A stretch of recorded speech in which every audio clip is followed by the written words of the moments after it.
Deixa eu fazer uma pergunta simples que pode mudar tudo o que você pensa sobre os anjos. E se o mensageiro mais poderoso de Deus não fosse apenas um portador de boas notícias, mas também um guerreiro que lutou batalhas invisíveis para proteger o plano divino? A Escritura nos mostra que Gabriel não é um anjo comum. Daniel, capítulo 8, versículo 16, revela seu nome pela primeira vez, e desde então, nada mais foi o mesmo. A maioria das pessoas assume que anjos são criaturas passivas, que apenas obedecem ordens simples. Mas a verdade escondida nas páginas sagradas vai muito mais fundo. Nesta jornada, vamos descobrir 3 coisas que vão transformar sua compreensão. Primeiro, quem realmente é Gabriel e por que Deus escolheu ele para as missões mais importantes. Segundo, vamos explorar as batalhas espirituais que ele enfrentou contra forças das trevas.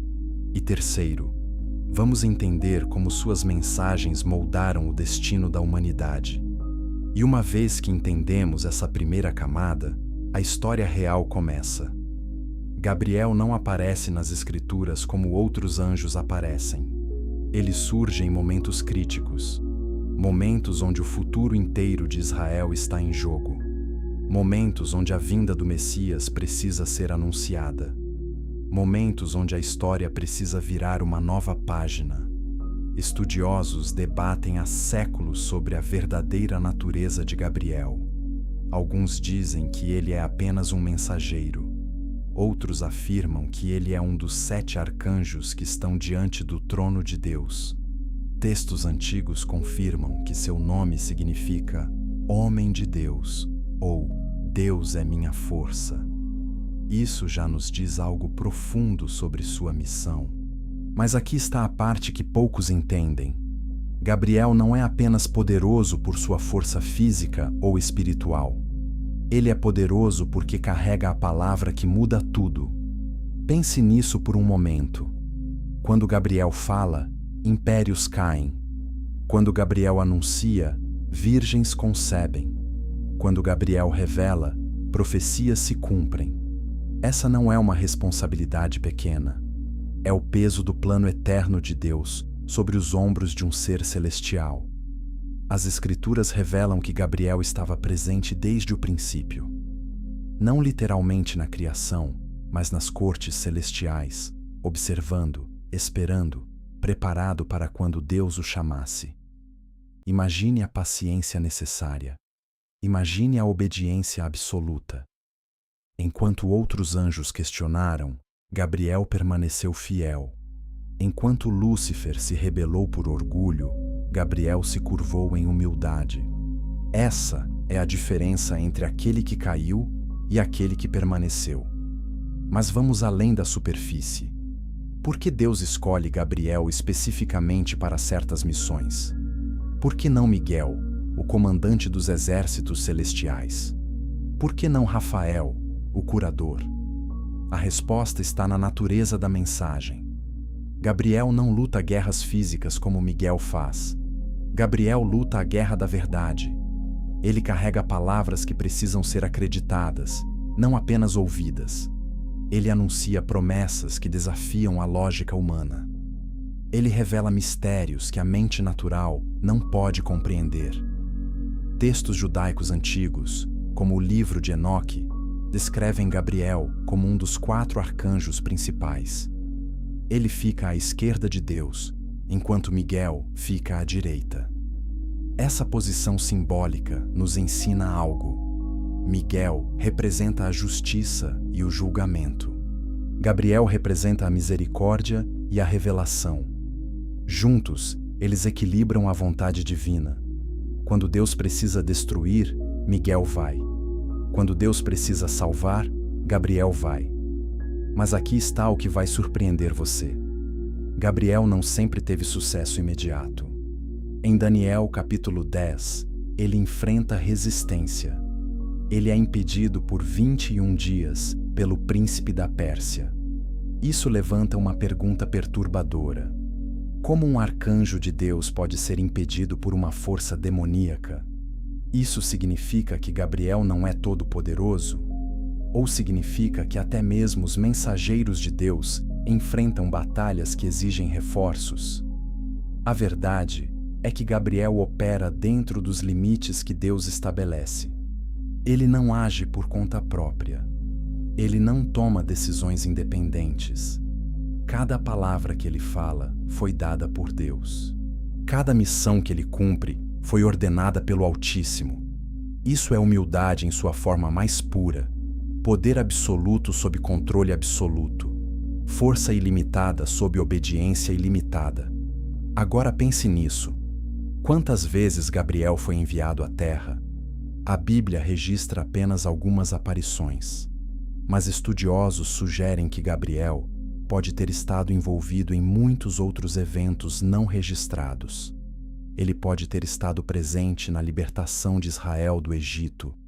Ele pode ter estado ao lado de Josué na conquista de Canaã. Ele pode ter protegido os profetas quando foram perseguidos. A ausência de registro não significa ausência de ação. E aqui está a pergunta que vai manter você pensando. Se Gabriel é o mensageiro de Deus, o que ele está fazendo agora? Sua missão terminou com a ascensão de Jesus?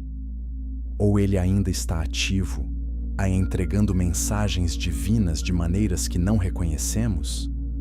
Apocalipse fala de anjos tocando trombetas no fim dos tempos. Muitos acreditam que Gabriel será um desses anjos. Isso significa que a história de Gabriel ainda não acabou. O maior anúncio dele ainda está por vir. Mas antes de chegarmos ao fim, precisamos voltar ao começo. Precisamos entender quem Gabriel era antes de se tornar famoso por suas missões na Terra.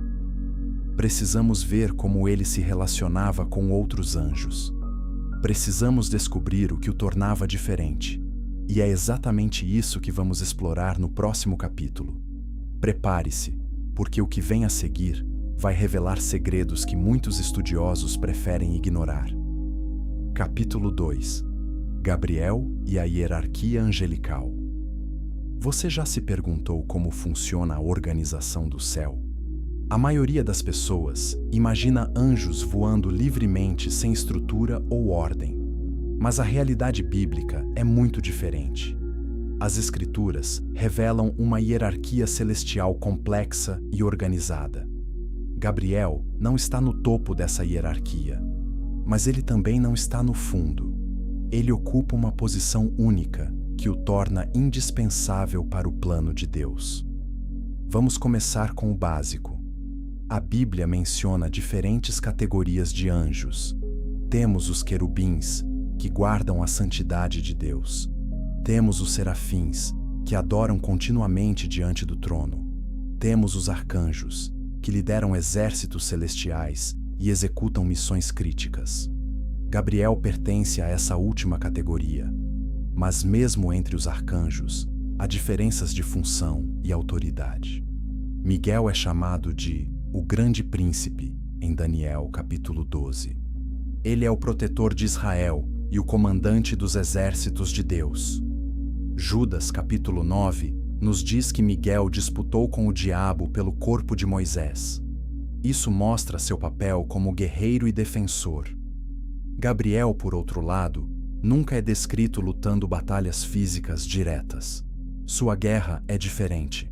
Sua arma é a palavra de Deus. Rafael aparece no livro de Tobias, que faz parte dos textos deuterocanônicos aceitos por algumas tradições cristãs. Ele é descrito como o anjo da cura e da proteção.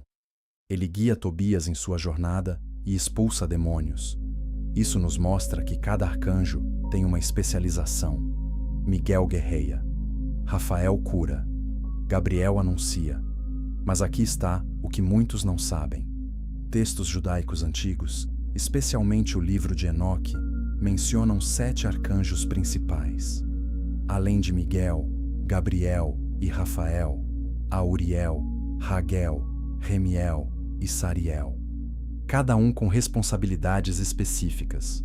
Uriel é associado à sabedoria e à luz. Raguel mantém a justiça entre os anjos. Remiel supervisiona as visões proféticas. Sariel está ligado às almas que pecaram. Agora, você pode estar pensando: por que a Bíblia canônica não menciona todos esses nomes? Boa pergunta. A resposta está na seleção dos textos sagrados. Os concílios da Igreja primitiva escolheram quais livros seriam incluídos no cânon oficial. Livros como Enoque foram deixados de fora, embora fossem amplamente lidos e respeitados na época. Isso não significa que sejam falsos. Significa apenas que não foram considerados essenciais para a doutrina central. Então, onde isso deixa Gabriel? Ele está entre os poucos anjos cujos nomes são explicitamente mencionados na Bíblia canônica. Isso já é significativo. Deus não revela nomes de anjos casualmente. Quando um nome é revelado, há uma razão profunda. O nome de Gabriel é revelado porque sua missão está diretamente ligada à revelação de mistérios divinos. Vamos pensar sobre a relação entre Gabriel e Miguel. Eles trabalham juntos ou separadamente? Daniel, capítulo 10, nos dá uma pista. Gabriel é impedido pelo príncipe da Pérsia e Miguel vem em seu auxílio. Isso mostra cooperação. Isso mostra que mesmo os arcanjos precisam uns dos outros. Isso mostra que o reino celestial não opera em individualismo, mas em unidade. Mas há também uma tensão interessante. Miguel é o guerreiro. Gabriel é o mensageiro. Esses papéis às vezes entram em conflito. Quando uma mensagem precisa ser entregue em território inimigo, quem vai? Gabriel vai entregar a mensagem, mas Miguel garante que ele chegue lá com segurança. Eles são duas faces da mesma moeda. Um protege, o outro revela. Agora, vamos falar sobre algo controverso. Alguns estudiosos sugerem que Gabriel pode ter sido o anjo que guiou Israel no deserto. Êxodo capítulo 23, versículo 20, menciona um anjo enviado para guardar o caminho. Esse anjo não é nomeado. Poderia ser Gabriel? Poderia ser Miguel? Poderia ser outro anjo completamente diferente? A Escritura não especifica, e isso nos deixa com mistério. Aqui está outra teoria fascinante. Alguns acreditam que Gabriel foi o anjo que apareceu a Josué antes da batalha de Jericó. Josué capítulo 5 descreve um homem com uma espada desembainhada que se identifica como príncipe do exército do Senhor. A maioria assume que é Miguel. Mas e se fosse Gabriel? E se sua missão fosse anunciar a vitória antes da batalha acontecer? Isso se encaixaria perfeitamente com seu papel de mensageiro. Mas não vamos nos perder em especulações. Vamos voltar ao que sabemos com certeza. Gabriel aparece a Daniel 2 vezes. Ele aparece a Zacarias no templo. Ele aparece a Maria em Nazaré. Essas 4 aparições registradas são suficientes para entendermos seu caráter e sua missão. E o que vemos? Vemos um ser que inspira temor, mas também traz conforto. Vemos alguém que fala com autoridade, mas também com compaixão. Daniel descreve Gabriel como tendo aparência de homem. Isso é intrigante. Anjos são espíritos, mas podem assumir forma humana quando necessário. Por que Gabriel escolhe essa forma? Porque a mensagem dele precisa ser recebida por humanos. Se ele aparecesse em sua glória completa, os destinatários poderiam morrer de medo. Então, ele se adapta, ele se faz acessível, ele se torna compreensível. Mas mesmo em forma humana, sua presença é esmagadora. Zacarias fica mudo de medo. Daniel cai prostrado. Maria fica perturbada. Isso nos mostra que mesmo quando Gabriel se contém, a santidade de Deus que ele carrega é inegável. Você não pode estar na presença de um mensageiro divino e permanecer inalterado. Então, qual é a lição aqui? Gabriel nos ensina que poder verdadeiro não está em dominar, mas em servir. Ele poderia exigir adoração. Ele poderia se exaltar. Mas ele não faz isso. Ele aponta para Deus. Ele desvia a atenção de si mesmo e direciona para aquele que o enviou. Essa é a marca de um verdadeiro servo. E aqui está a pergunta que vai fazer você pensar. Se Gabriel é tão poderoso, ou porque ele precisou de ajuda contra o príncipe da Pérsia? Isso nos leva ao próximo capítulo, onde vamos explorar uma das batalhas espirituais mais intensas já registradas. Uma batalha que durou 21 dias. Uma batalha que quase impediu uma profecia crucial de ser entregue. Prepare-se, porque o que vem a seguir vai abrir seus olhos para a realidade da guerra invisível que acontece ao nosso redor todos os dias. Capítulo 3. A Batalha Invisível contra o Príncipe da Pérsia. Você acredita em guerra espiritual? Muitas pessoas pensam que batalhas espirituais são apenas metáforas para conflitos internos. Mas Daniel, capítulo 10, revela algo diferente, algo assustador, algo que mostra que há forças invisíveis lutando para controlar nações inteiras. E Gabriel estava bem no meio dessa guerra. Daniel está jejuando há 3 semanas. Ele está buscando entendimento sobre o futuro de seu povo. Ele está orando, esperando uma resposta de Deus. E então Gabriel aparece. Mas ele não aparece imediatamente. Ele chega atrasado. Um arcanjo de Deus atrasado? Como isso é possível? Gabriel explica a situação. Ele diz: desde o primeiro dia que você se dispôs a entender e a se humilhar diante de Deus, suas palavras foram ouvidas. E eu vim por causa de suas palavras. Mas o príncipe do reino da Pérsia me resistiu por 21 dias. Espere, um príncipe da Pérsia impediu um arcanjo? Quem é esse príncipe? Estudiosos concordam que esse não é um príncipe humano, é um príncipe espiritual. É um demônio de alto escalão que governa sobre a região da Pérsia. Efésios capítulo 6, versículo 12, nos diz que não lutamos contra carne e sangue, mas contra principados e potestades nas regiões celestiais. O príncipe da Pérsia é um desses principados. Mas por que ele resistiu a Gabriel? Porque a mensagem que Gabriel trazia mudaria o curso da história. Daniel receberia revelações sobre impérios futuros, sobre a vinda do Messias, sobre o fim dos tempos. O príncipe da Pérsia sabia que se Daniel recebesse essa mensagem, o plano de Deus avançaria. Então, ele fez tudo para impedir Gabriel. Agora pense na intensidade dessa batalha. 21 dias, 3 semanas completas. Gabriel lutando sozinho contra um demônio poderoso. Isso nos mostra que mesmo os servos de Deus enfrentam resistência. Isso nos mostra que oração não é instantânea. Daniel orou, mas a resposta levou tempo para chegar, porque havia uma guerra acontecendo nos céus. Mas aqui está a parte incrível. Miguel, o arcanjo, e vem em auxílio de Gabriel. Daniel, capítulo 10, versículo 13, diz: mas Miguel, um dos primeiros príncipes, veio para me ajudar. Isso é trabalho em equipe celestial. Isso é unidade entre os anjos de Deus. Miguel não esperou ser chamado. Ele percebeu que Gabriel precisava de ajuda e interveio. Agora, isso levanta uma pergunta teológica profunda. Se Gabriel e Miguel juntos são mais fortes que o príncipe da Pérsia, por que a batalha durou 21 dias? Por que Deus não enviou Miguel desde o começo? Por que permitir a resistência? A resposta está na soberania de Deus.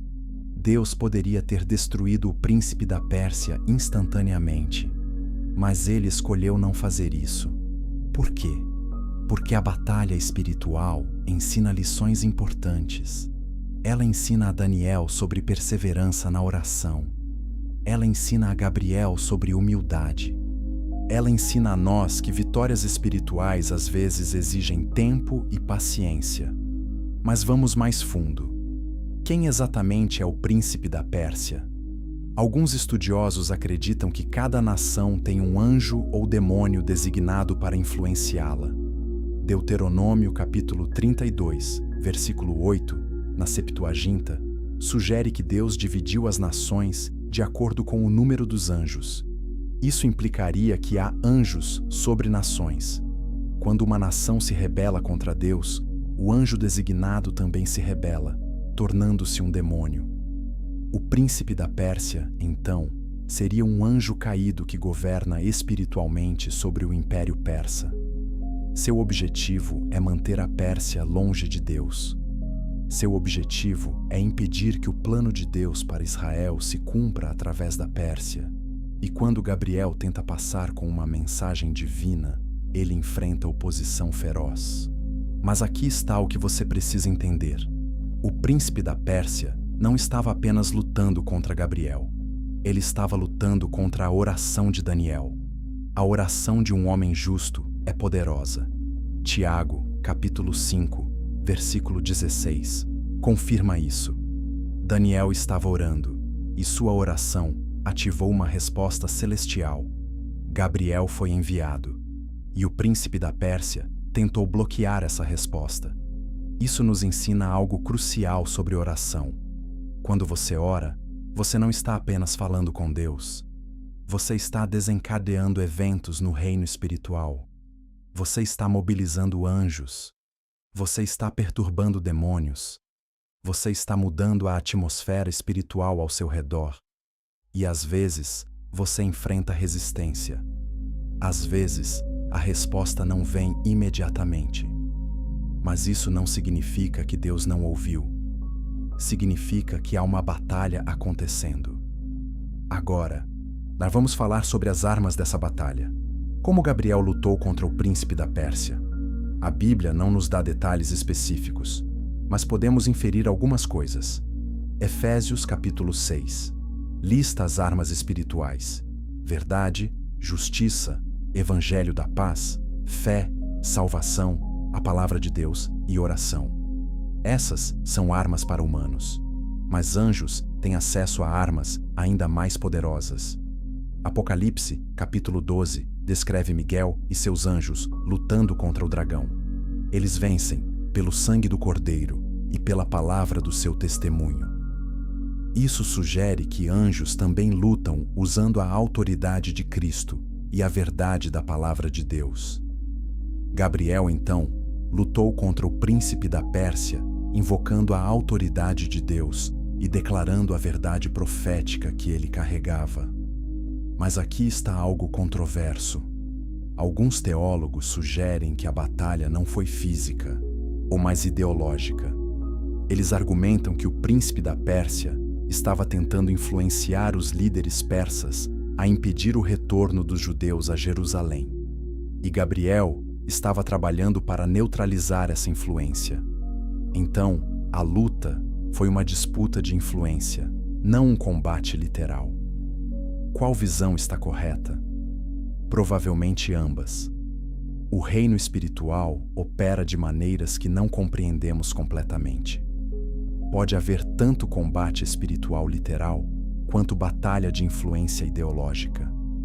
O importante é que Gabriel enfrentou resistência real, e essa resistência foi superada através da intervenção de Miguel. Agora, aqui está a parte que vai fazer você repensar tudo. Depois que a batalha termina, Gabriel diz a Daniel: tenho que voltar para lutar contra o príncipe da Pérsia, e quando eu sair, aí o príncipe da Grécia virá. Isso significa que a batalha não terminou. Isso significa que Gabriel terá que lutar novamente.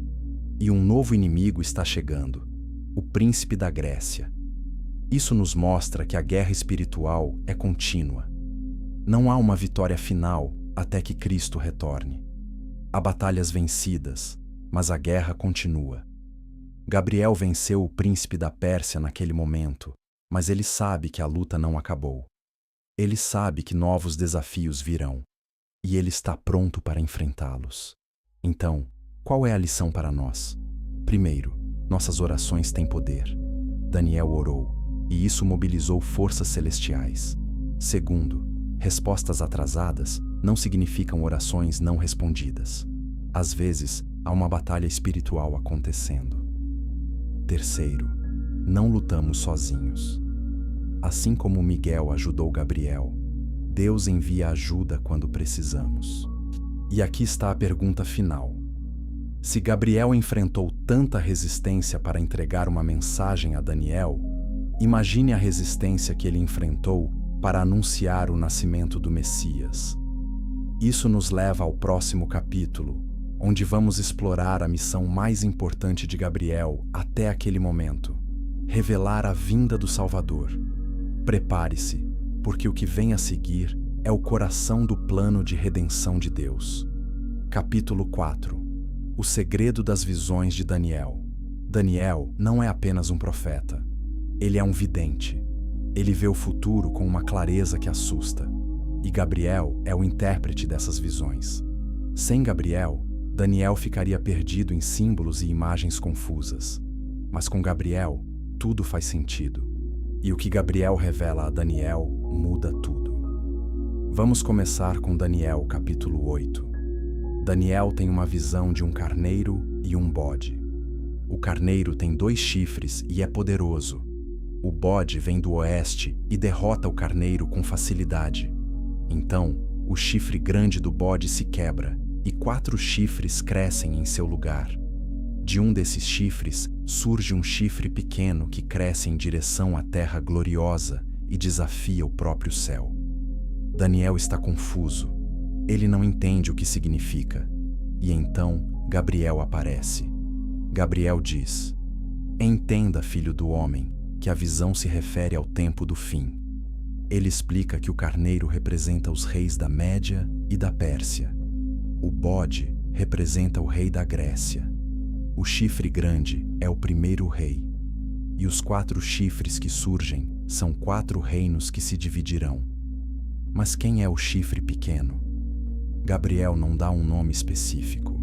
Ele descreve um rei de rosto feroz, que entenderá enigmas e causará destruição terrível. Estudiosos debatem se isso se refere a Antíoco Epifânio, que profanou o templo em 167 a.C., ou se é uma profecia sobre o anticristo do fim dos tempos, ou ambos. A profecia pode ter cumprimento duplo. Agora pense nisso. Gabriel está revelando a Daniel eventos que acontecerão centenas de anos no futuro. Ele está mostrando a ascensão e queda de impérios. Ele está descrevendo perseguições e blasfêmias contra o povo de Deus. E ele faz isso com precisão cirúrgica. Isso não é adivinhação. Isso é conhecimento profético dado por Deus. Mas Daniel, capítulo 8, é apenas o começo. Daniel, capítulo 9, contém a profecia mais importante de todas, as 70 semanas. Daniel está orando, confessando os pecados de Israel e pedindo restauração. E Gabriel aparece novamente. Ele diz: "Daniel, vim para dar a você entendimento." E então, Gabriel revela a profecia das 70 semanas. Ele diz que 70 semanas estão decretadas sobre o povo de Daniel para acabar com a transgressão, dar fim aos pecados, expiar a iniquidade, trazer justiça eterna, cumprir as visões e ungir o Santíssimo. Desde a ordem para reconstruir Jerusalém até o ungido, o príncipe, haverá 7 semanas e 62 semanas. E depois das 62 semanas, o ungido será cortado. Essa profecia é complexa. Estudiosos debatem se as semanas são literais ou simbólicas. A maioria concorda que cada semana representa 7 anos. Então, 70 semanas são 490 anos. A contagem começa com o decreto de Artaxerxes em 457 a.C. para reconstruir Jerusalém. 69 semanas nos levam ao ano 27 depois de Cristo. É exatamente quando Jesus começou seu ministério público. Mas aqui está a parte chocante. Gabriel diz que depois das 62 semanas, o ungido será cortado. Isso é uma referência clara à crucificação de Jesus. Gabriel está profetizando a morte do Messias quase 500 anos antes de acontecer. Isso não é coincidência. Isso é precisão divina. E há mais. Gabriel diz que um príncipe que virá destruirá a cidade e o santuário. Isso se cumpriu em 70 d.C., quando Tito, o general romano, destruiu Jerusalém e o templo. Novamente, Gabriel está revelando eventos futuros com detalhes incríveis. Ele está mostrando a Daniel que Deus está no controle da história. Mas a profecia das 70 semanas não termina aí. A última semana, a 70ª, é separada das outras. Muitos estudiosos acreditam que essa última semana ainda está no futuro. Eles acreditam que se refere à tribulação final antes do retorno de Cristo.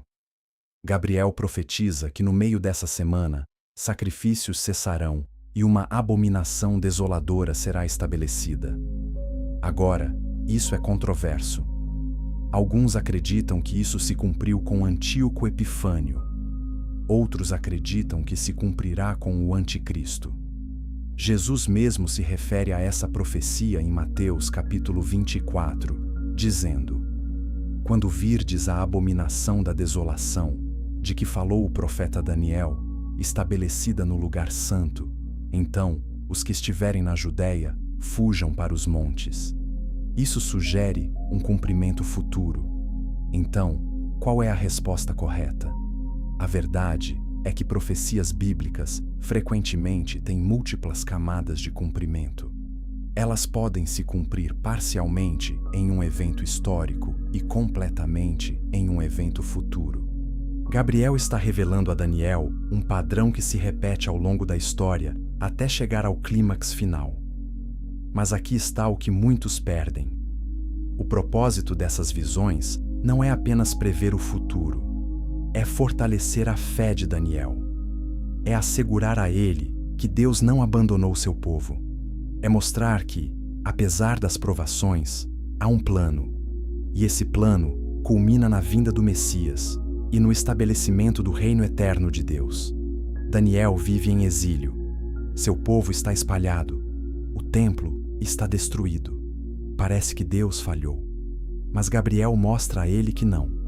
Deus está orquestrando eventos através dos séculos. Impérios surgirão e cairão. Perseguições virão e passarão. Mas o plano de Deus permanece inabalável. E aqui está a parte que vai fazer você refletir. Se Gabriel revelou o futuro a Daniel com tanta precisão, o que mais ele sabe? Que outros segredos estão guardados nos céus esperando o momento certo para serem revelados? E quando será a próxima vez que Gabriel aparecerá com uma mensagem que mudará tudo? Bem, a resposta para essa última pergunta é: aproximadamente 500 anos depois. Gabriel reaparece, mas dessa vez não para um profeta exilado em Babilônia. Ele aparece para um sacerdote no Templo de Jerusalém. E a mensagem que ele traz não é sobre impérios e guerras. É sobre o nascimento de um bebê que mudará o mundo. E é exatamente isso que vamos explorar no próximo capítulo. Prepare-se, porque a história está prestes a tomar o rumo mais dramático possível. Capítulo 5. O anúncio que mudou a história. 500 anos de silêncio. Nenhum profeta, nenhuma visão, nenhum anjo. Deus parece ter se calado. Israel está sob domínio romano. O templo foi reconstruído, mas a glória de Deus não voltou. O povo espera. Espera pelo Messias prometido. Espera pela libertação. Espera por um sinal de que Deus ainda se importa. E então, Gabriel aparece. Mas não da maneira que ninguém esperava. Ele não aparece para um rei. Ele não aparece para um sumo sacerdote. Ele aparece para um sacerdote comum chamado Zacarias. E ele aparece no lugar mais sagrado do templo, o santo lugar, onde o incenso é queimado. Zacarias está cumprindo seu turno. Ele foi escolhido por sorteio para oferecer incenso. É uma honra que pode acontecer apenas uma vez na vida de um sacerdote. Ele entra no santo lugar sozinho. Do lado de fora, o povo está orando. E então, Zacarias vê algo que o paralisa de medo. Um anjo está de pé à direita do altar de incenso. Lucas capítulo 1, versículo 12, diz: Zacarias ficou perturbado ao vê-lo, e o temor se apoderou dele. Isso é compreensível. Anjos não aparecem todos os dias, e quando aparecem, algo importante está prestes a acontecer. Gabriel percebe o medo de Zacarias e diz: Não tenha medo, Zacarias, porque sua oração foi ouvida. Espere. Que oração? Zacarias está oferecendo incenso em nome do povo. Ele está orando pelas necessidades de Israel. Mas Gabriel está falando de uma oração pessoal. Uma oração que Zacarias fez há muito tempo e talvez já tivesse desistido de ver respondida. A oração por um filho.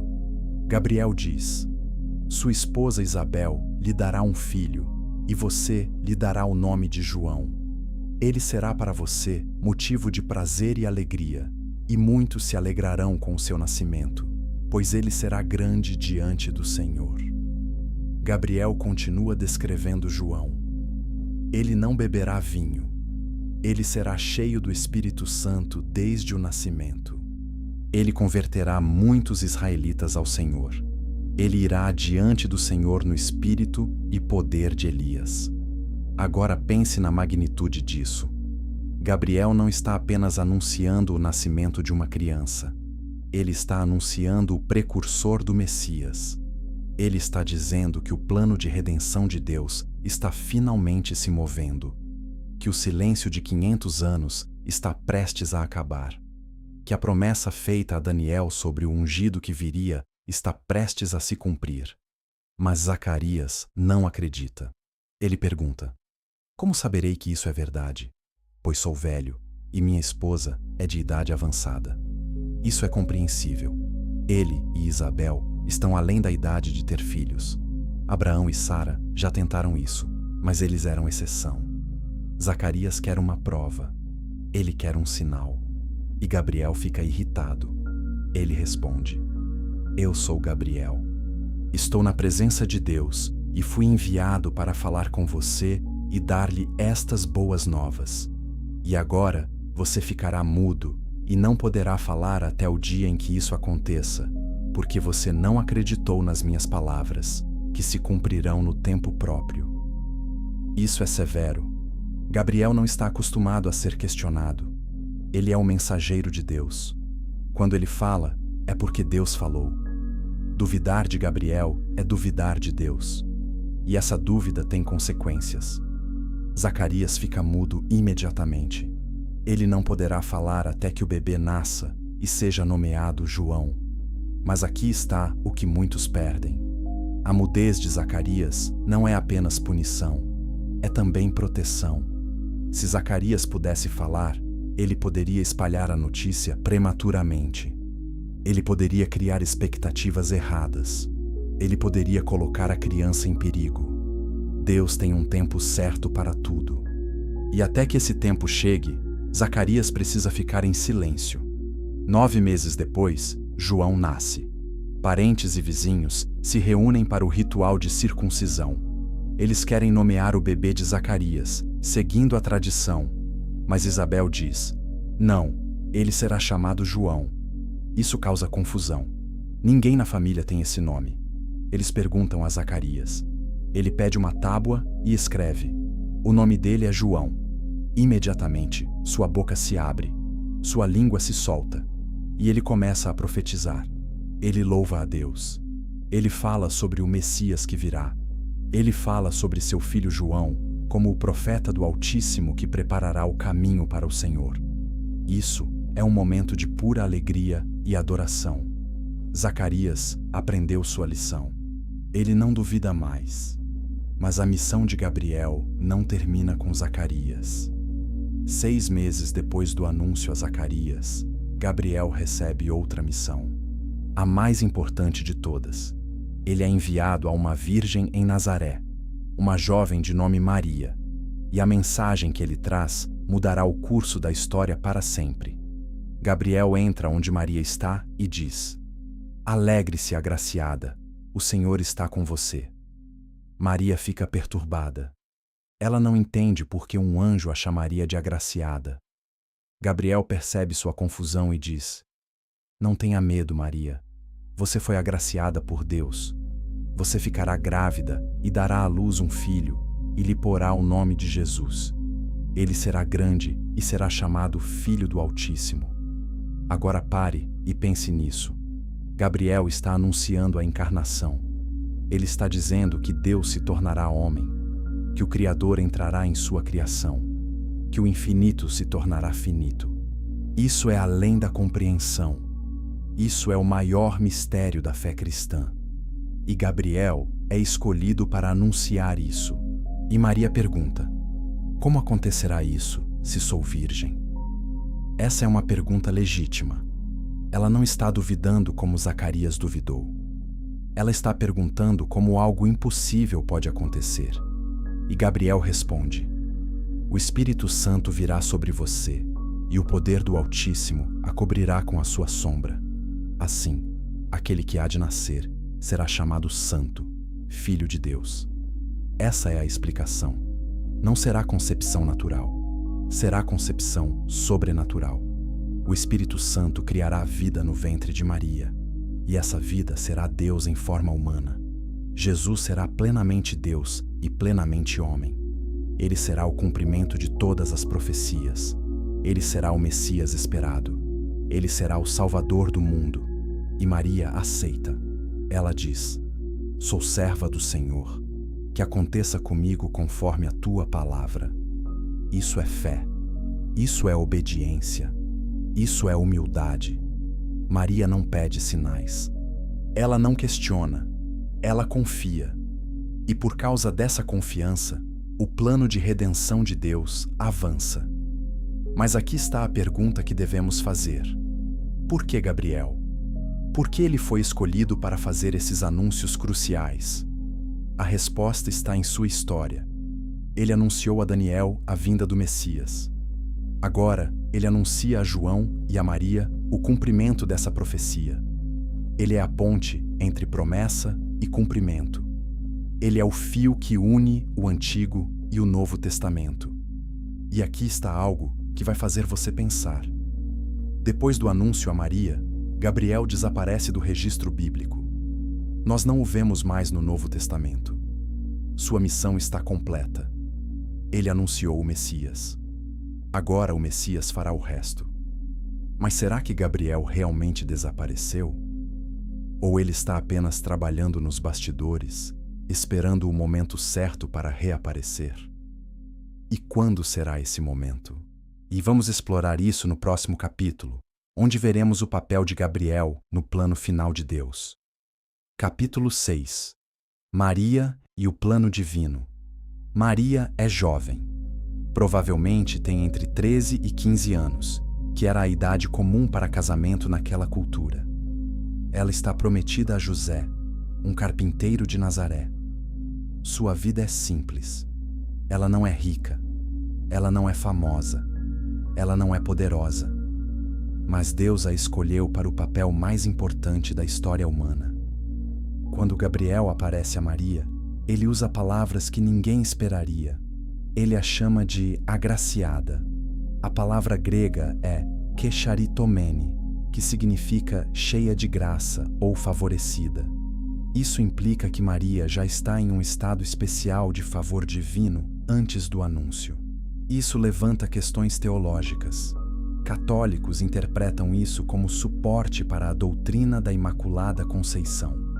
Protestantes veem isso simplesmente como Deus escolhendo alguém humilde para uma missão extraordinária. Mas aqui está o que todos concordam. Maria foi escolhida não por mérito próprio, mas pela graça de Deus. Ela não era perfeita. Lucas capítulo 1, versículo 47, mostra Maria chamando Deus de meu Salvador, o que implica que ela reconhecia sua necessidade de salvação. Ela era humana como todos nós, mas Deus viu nela algo especial. Viu humildade, viu fé, viu obediência. Agora pense no risco que Maria está correndo. Quando ela aceita a missão de Gabriel, ela sabe as consequências. Ela está noiva de José. Se ela aparecer grávida antes do casamento, pode ser apedrejada por adultério. Mesmo que não a matem, ela será envergonhada publicamente. Sua família será desonrada. José pode abandoná-la. Ela pode acabar sozinha, pobre e rejeitada. Mas Maria confia.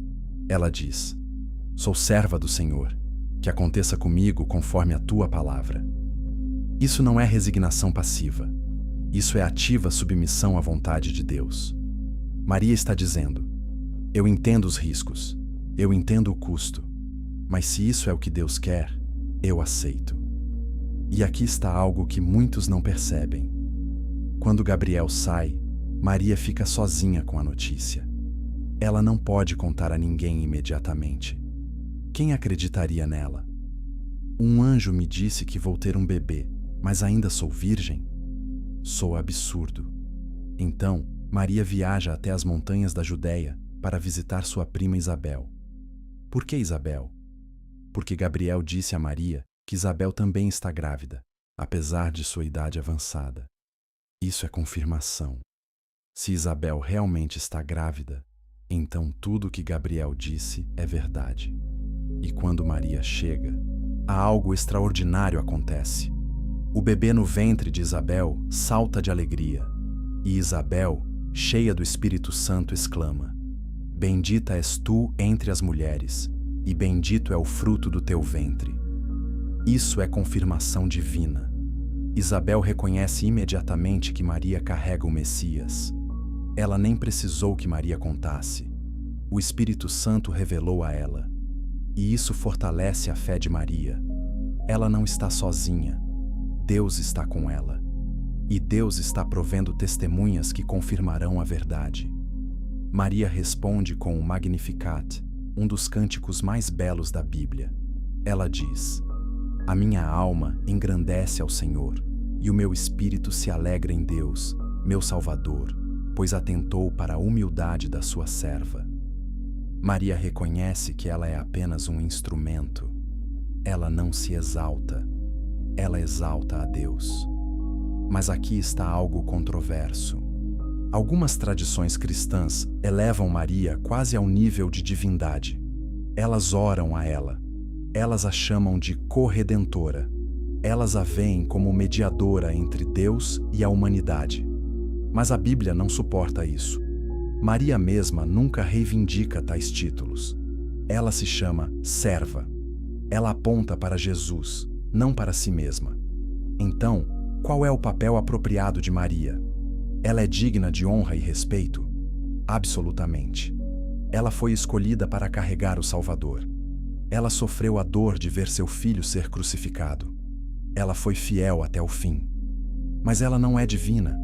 Ela não é onipotente. Ela não ouve orações. Apenas Deus faz isso. Agora, vamos voltar para Gabriel. Por que ele escolheu anunciar a Maria e não a José? Porque Maria é quem carregará o bebê. Porque a fé dela é o que possibilitará a encarnação. Se Maria tivesse recusado, Deus teria encontrado outra maneira? Teologicamente, sim. Deus sempre cumpre seus planos. Mas Maria não recusou. E sua obediência se tornou parte essencial da história da redenção. José só descobre a gravidez de Maria depois que ela volta de visitar Isabel. Mateus capítulo 1, versículo 18, diz que José, sendo justo e não querendo expô-la à vergonha pública, planejava se divorciar dela secretamente. Mas então, um anjo aparece a ele em sonho. Mateus não especifica qual anjo, mas muitos acreditam que foi Gabriel novamente.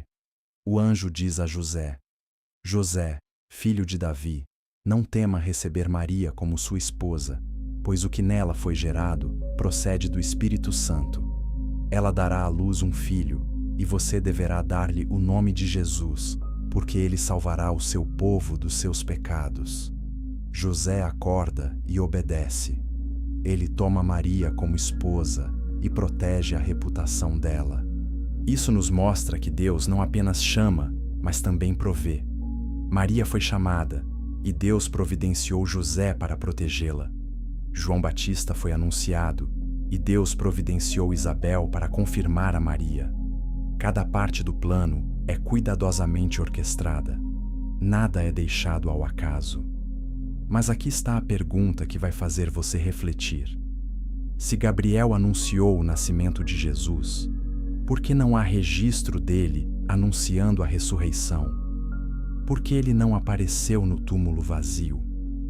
A resposta pode ser que a ressurreição não precisava de anúncio.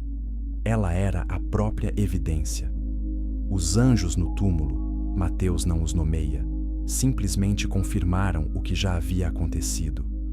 Ou talvez, Gabriel tenha um papel reservado para o futuro. Apocalipse fala de anjos tocando trombetas. Fala de mensagens sendo proclamadas a toda a terra. Fala do juízo final. Será que Gabriel está esperando esse momento? Será que sua maior missão ainda está por vir? Vamos explorar isso no próximo capítulo, onde olharemos para o papel de Gabriel no fim dos tempos e no juízo final. Capítulo 7. Gabriel no juízo final. Apocalipse é o livro mais misterioso da Bíblia, cheio de símbolos, visões e profecias. E embora Gabriel não seja mencionado pelo nome, muitos estudiosos acreditam que ele tem um papel crucial nos eventos finais. Por quê? Porque Gabriel é o mensageiro. E o fim dos tempos é, acima de tudo, sobre anúncios e proclamações.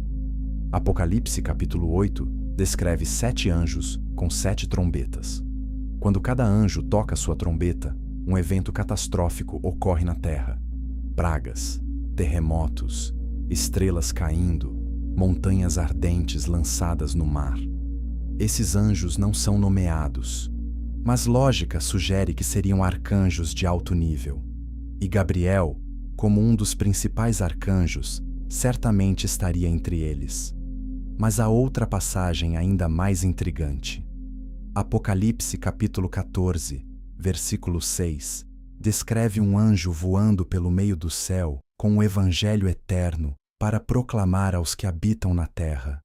Esse anjo anuncia: temam a Deus e glorifiquem-no, pois chegou a hora do seu juízo. Se há um anjo qualificado para fazer essa proclamação, é Gabriel. Ele anunciou a primeira vinda de Cristo. Por que não a segunda? Agora, vamos pensar sobre o julgamento final. Apocalipse, capítulo 20, descreve o trono branco e o livro da vida. Os mortos são julgados de acordo com suas obras. Aqueles cujos nomes não estão no livro da vida são lançados no lago de fogo. Anjos certamente estarão envolvidos nesse processo. E Gabriel, e como mensageiro divino, pode ter o papel de proclamar as sentenças. Mas aqui está algo controverso. Alguns teólogos sugerem que Gabriel tocará a trombeta que ressuscitará os mortos. 1 Tessalonicenses capítulo 4, versículo 16, diz: o próprio Senhor descerá dos céus, e os mortos em Cristo ressuscitarão primeiro, ao som da trombeta de Deus. Alguns interpretam isso literalmente, acreditando que um arcanjo, possivelmente Gabriel, tocará essa trombeta. Outros discordam. Eles argumentam que a trombeta de Deus não é literal, mas simbólica. Representa a voz de comando de Deus. Jesus mesmo disse em João capítulo 5, versículo 28, vem a hora em que todos os que estiverem nos túmulos ouvirão a sua voz e sairão. Então, pode não ser uma trombeta física, mas a voz de Cristo que ressuscitará os mortos. Qual interpretação está correta? Ambas podem ter mérito. A Bíblia frequentemente usa linguagem simbólica para descrever realidades espirituais. Uma trombeta pode ser tanto literal quanto simbólica. E Gabriel, como mensageiro, pode estar envolvido de maneiras que não compreendemos completamente. Agora, vamos falar sobre separação. Mateus capítulo 25 descreve o julgamento das nações. Jesus separa as ovelhas dos bodes. As ovelhas herdarão o reino. Os bodes irão para o fogo eterno. Quem ajuda Jesus nessa separação? Anjos. E Gabriel, como um dos principais anjos, certamente teria um papel. Mas aqui está o que muitos não percebem. O julgamento não é arbitrário. É baseado em como as pessoas trataram os irmãos mais pequeninos de Jesus. Aqueles que alimentaram os famintos, vestiram os nus, visitaram os presos, são justificados. Aqueles que não fizeram essas coisas são condenados. Isso levanta uma questão teológica profunda. Salvação é pela fé ou pelas obras? A resposta bíblica é ambos. Efésios capítulo 2, versículo 8, diz: Vocês são salvos pela graça, por meio da fé. Mas Tiago capítulo 2, versículo 17, diz: A fé, por si só, se não for acompanhada de obras, está morta. Então, fé verdadeira resulta em obras. E no julgamento final, tanto fé quanto obras serão examinados. Gabriel, como mensageiro, pode ter o papel de proclamar as razões pelas quais cada pessoa é julgada, de uma forma ou de outra. Ele pode ler os registros. Ele pode anunciar as sentenças. Ele pode declarar a justiça de Deus. Isso seria consistente com seu papel ao longo da história. Ele sempre trouxe clareza. Ele sempre explicou os planos de Deus. Mas aqui está algo que vai fazer você pensar. E se Gabriel também tiver um papel de misericórdia no julgamento? E se ele for aquele que anuncia a graça para aqueles que se arrependeram no último momento? A Bíblia fala de um ladrão na cruz que foi salvo. Fala de pessoas que entraram na vinha na última hora e receberam o mesmo pagamento. Deus é justo, mas também é misericordioso. Apocalipse capítulo 21 descreve a Nova Jerusalém descendo do céu. É uma cidade de ouro puro, clara como vidro. As portas são pérolas, os fundamentos são pedras preciosas, e Deus habitará com seu povo para sempre. Não haverá mais morte, luto, choro ou dor. Tudo será novo. Gabriel certamente testemunhará esse momento. Ele que anunciou a primeira vinda de Cristo verá a consumação final do plano de redenção. Ele que lutou batalhas espirituais verá a vitória completa. Ele que carregou mensagens de esperança verá a esperança se tornar realidade eterna. Mas até lá, o que Gabriel está fazendo? A Bíblia não nos diz, mas podemos inferir. Ele ainda está servindo a Deus. Ele ainda está cumprindo missões. Ele ainda está proclamando verdades divinas. E quando o tempo final chegar, ele estará pronto. Ele sempre esteve. E aqui está a pergunta final para este capítulo. Se Gabriel tem um papel tão importante no plano de Deus, o que isso nos ensina sobre nosso próprio papel? Deus nos chama para sermos mensageiros também. Mateus, capítulo 28, versículo 19, diz: Vão e façam discípulos de todas as nações. Somos chamados para anunciar as boas novas. Somos chamados para proclamar a verdade. Somos chamados para preparar o caminho para o retorno de Cristo. E assim como Gabriel enfrentou resistência, nós também enfrentaremos. Assim como ele precisou de ajuda de Miguel, nós também precisamos uns dos outros. Assim como ele permaneceu fiel, nós também devemos permanecer. E no final, quando estivermos diante do trono de Deus, poderemos dizer como Gabriel: Eu cumpri a missão que me foi dada. No próximo capítulo, vamos explorar o legado de Gabriel e o que sua história significa para nós hoje. Vamos ver como suas características podem ser aplicadas em nossas vidas. Vamos descobrir o que significa ser um verdadeiro mensageiro de Deus em um mundo que desesperadamente precisa ouvir a verdade. Capítulo 8. O legado eterno do mensageiro. Gabriel não é apenas uma figura histórica, ele é um modelo. Ele representa algo que Deus valoriza profundamente: obediência absoluta, humildade radical e fidelidade inabalável. Sua história não termina nas páginas da Bíblia. Ela continua em cada pessoa que escolhe carregar a mensagem de Deus ao mundo. Então, o que podemos aprender com Gabriel? Primeiro, aprendemos sobre humildade. Gabriel nunca busca glória para si mesmo. Ele nunca diz: "Olhem para mim, eu sou o grande Gabriel." Toda vez que ele aparece, ele aponta para Deus. Quando Zacarias duvida, Gabriel não diz: "Como você ousa duvidar de mim?" Ele diz: "Eu estou na presença de Deus e fui enviado por Ele." Isso é lição crucial para nós. Vivemos em uma cultura obcecada com autopromoção. Mídias sociais nos encorajam a exibir nossas realizações. Queremos ser vistos, reconhecidos, aplaudidos. Mas Gabriel nos ensina que verdadeira grandeza está em apontar para Deus, não para nós mesmos. João Batista capturou isso perfeitamente quando disse: "É necessário que ele cresça e que eu diminua." Segundo, aprendemos sobre obediência. Gabriel nunca questiona as ordens de Deus. Mesmo quando é enviado para missões difíceis, como enfrentar o príncipe da Pérsia, ele vai.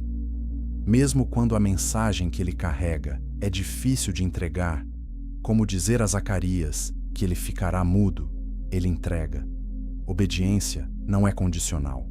Não é "eu obedeço se eu concordar." É "eu obedeço porque confio." Isso desafia nossa cultura de autonomia. Queremos fazer as coisas do nosso jeito. Queremos que Deus se encaixe em nossos planos, não o contrário. Mas Gabriel nos mostra que submissão à vontade de Deus é o caminho para verdadeiro propósito. Quando paramos de lutar contra Deus e começamos a cooperar com Ele, experimentamos paz e realização que nada mais pode dar. Terceiro, aprendemos sobre perseverança. Gabriel enfrentou resistência. Ele foi impedido por 21 dias, mas ele não desistiu. Ele continuou lutando até que a missão fosse cumprida. Isso nos ensina que obediência a Deus não garante caminho fácil. Haverá obstáculos, haverá oposição, mas Deus nos dá força para superar. Paulo captura isso em Filipenses, capítulo 4, versículo 13. "Tudo posso naquele que me fortalece." Não é força própria, é força dada por Deus. E quando enfrentamos resistência em nossa jornada de fé, podemos ter certeza de que Deus nos dará a força necessária, assim como Ele deu a Gabriel. Quarto, aprendemos sobre parceria. Gabriel não lutou sozinho contra o príncipe da Pérsia. A Miguel veio ajudá-lo. Isso nos ensina que Deus nunca nos chama para fazermos tudo sozinhos. Ele nos coloca em comunidade. Ele nos dá irmãos e irmãs na fé para nos apoiar. Eclesiastes capítulo 4, versículo 9 diz: "É melhor serem dois do que um." Isso desafia o individualismo que permeia nossa cultura. Queremos ser independentes, autossuficientes. Mas Deus nos criou para relacionamento. Precisamos uns dos outros. E quando enfrentamos batalhas espirituais, precisamos de irmãos que orem conosco, que nos encorajem, que lutem ao nosso lado. Quinto, aprendemos sobre o poder da palavra. Gabriel não luta com espadas físicas. Ele luta com palavras, palavras de Deus, palavras de verdade, palavras de promessa. Hebreus capítulo 4, versículo 12 diz: "A palavra de Deus é viva e eficaz, e mais afiada que qualquer espada de 2 gumes." Gabriel carrega essa espada, e nós também somos chamados para carregar. Quando proclamamos a verdade de Deus, algo acontece no reino espiritual. Quando oramos as promessas de Deus, forças invisíveis são mobilizadas. Quando declaramos a Escritura, trevas recuam. Isso não é magia, isso é realidade espiritual. A palavra de Deus tem poder inerente, e quando a usamos, nos tornamos participantes do plano divino. Agora, vamos falar sobre algo controverso. Algumas pessoas oram a Gabriel. Algumas acendem velas para ele. Algumas pedem sua intercessão. Isso é apropriado? A resposta bíblica é não. Apocalipse capítulo 22, versículos 8 e 9.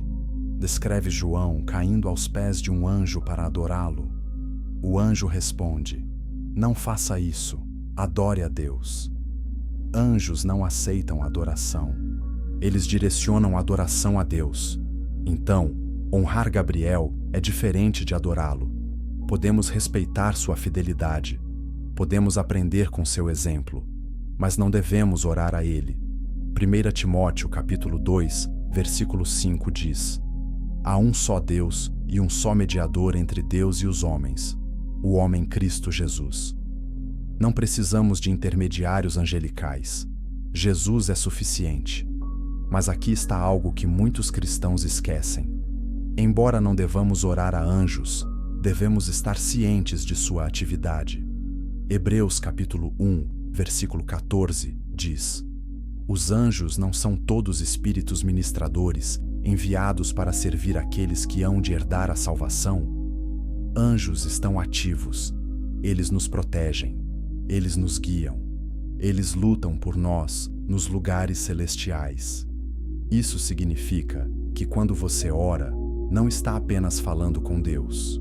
Você está desencadeando atividade angelical. Quando você clama por ajuda, Deus pode enviar anjos.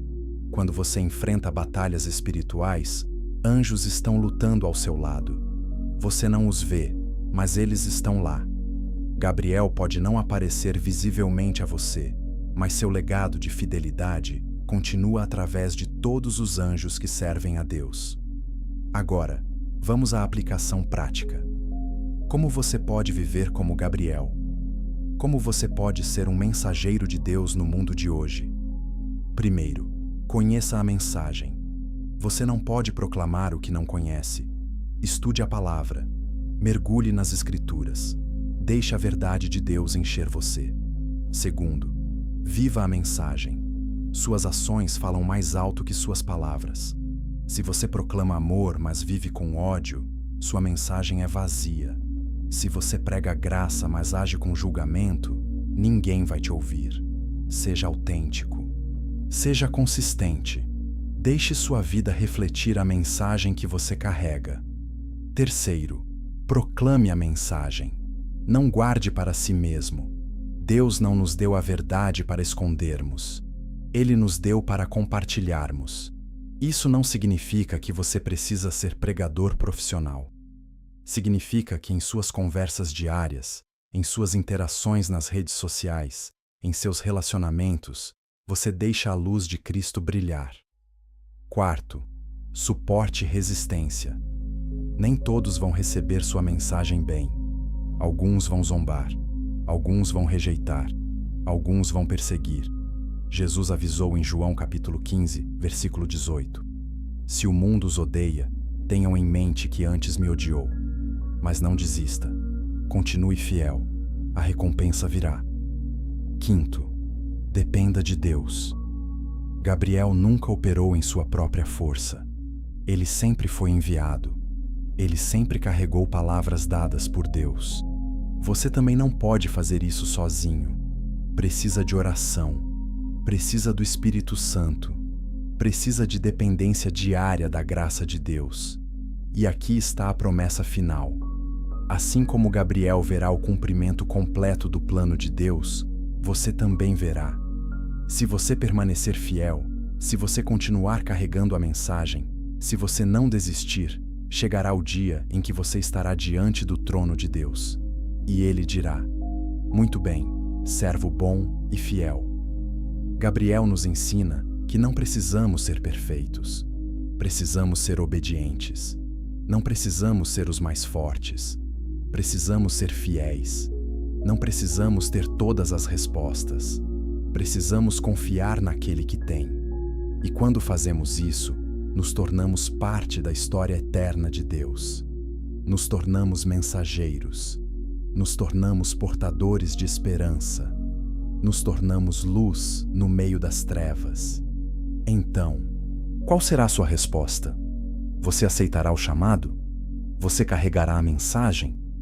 Você viverá como Gabriel viveu, apontando sempre para Deus, servindo com humildade, permanecendo fiel até o fim? A escolha é sua. Mas saiba disso: o mundo está desesperado por mensageiros, desesperado por pessoas que carregam verdade, desesperado por aqueles que não têm medo de proclamar as boas novas. Seja um deles. Seja um Gabriel para a sua geração.